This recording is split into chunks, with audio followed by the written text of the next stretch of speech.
Ooh, whatto chaps, I'm MagicalMike and I'd like to talk about Season 2 of the Living World, Living Story stuff. I'm actually genuinely surprised by what we got this time. The second season has only just started, but it started off strong, if you ask me.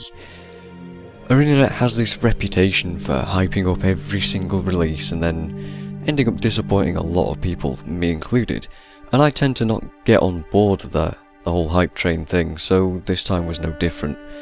A lot of people way overreacted to the trailer, which I thought was minimal at best, and the only thing I really got out of those 2 minutes was a hope that we'd see some cool sandstorm weather effects.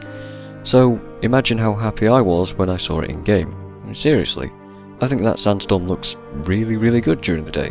Yeah, while it is sort of ruined by the UI in regular play, it's actually possible to get immersed if you turn the UI off. Pretty cool.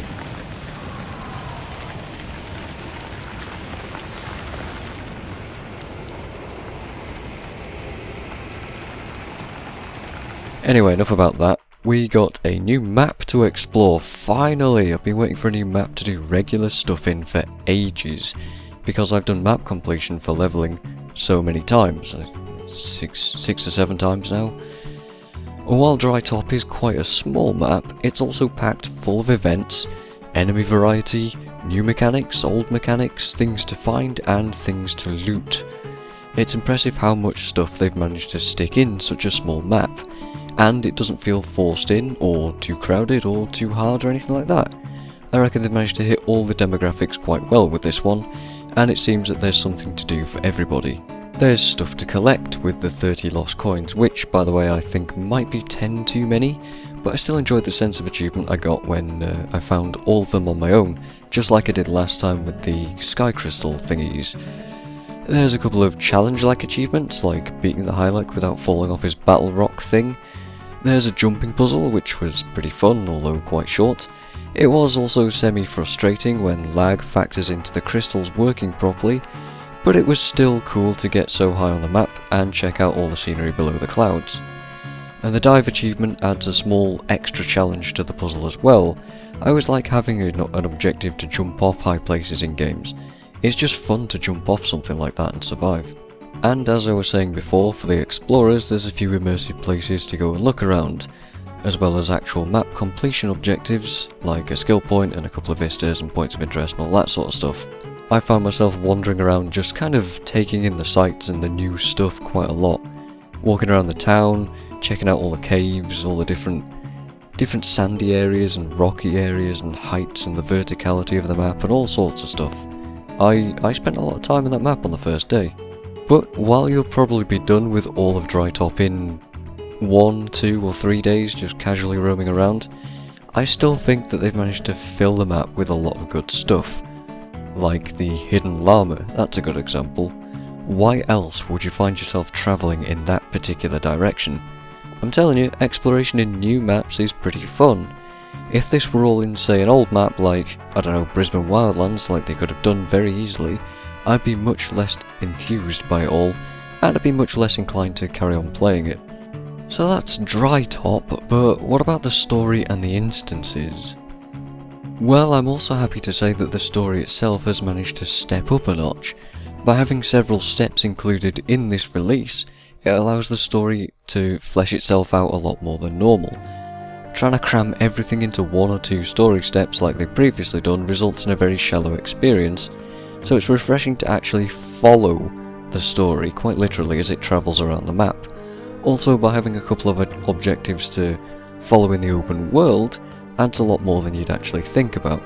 Simply by having a paper trail to follow really did add something to the feel of the overall story, and that's something quite important, getting that feel right. And it's hard to describe, but it felt better than instancing absolutely everything like the personal story does.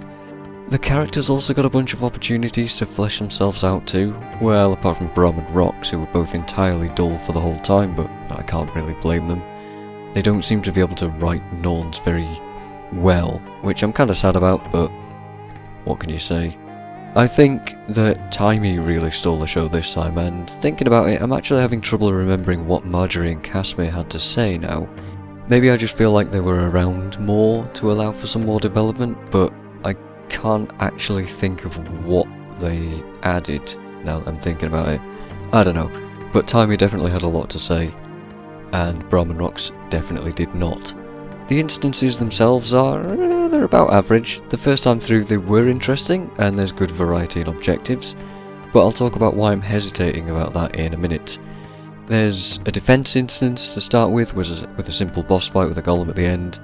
There's a jumping, puzzly, easy fighting kind of instance, sort of exploring thing, which was okay, but it definitely had the best secondary objectives. There's a chase sequence, and a boss fight instance in the same one. And there's also a full-on investigation, plot, exposition dump right at the end, which was also pretty interesting to read through, despite more references to Scarlet that we all groaned at. But yeah, I think that was also well timed and well executed. I think individually all of these instances have their own merits, but like I said, I hesitated about them earlier because of the secondary objective mechanic. While I think it is a neat addition to have these extra challenges, and I quite enjoyed doing them and getting them all, I think it's also sort of annoying to have to unlock them first. I understand that it might ruin the first time experiencing the story if you're focusing on trying to get the achievements the first time, but it'd be nice if you would let us choose if we want to do that or not the first time through, because it just feels sort of arbitrary having to play them multiple times. It was sort of a drag to repeat the whole chase instance, for example, over and over to figure out where that secret area was, and then figure out exactly what I had to do in the secret area, and exactly what I needed to do to open the secret area, and it was just kind of annoying to have to do the 5 to 10 minute instance roughly 3 or 4 times just to figure that out. However, the jumping challenge in the second instance was great fun though, I definitely did really enjoy that, and finding the 4 hidden things in that one was pretty good too. Not too many hidden things, not hidden too fantastically, but hidden well enough to make you look around the map a bit more, and I appreciated that. So that's about it, I think. It's cool to have the permanent content option now as well. Just remember to, at the very least, log in every couple of weeks to unlock it for yourself permanently so that you can go back to it whenever you like. Overall, I think that this has been a very good start to the new season of content, and let's hope that they can keep this level of quality up.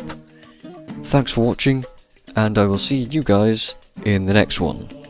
Sandstorm permitting me to see you. That was a terrible joke, I apologise.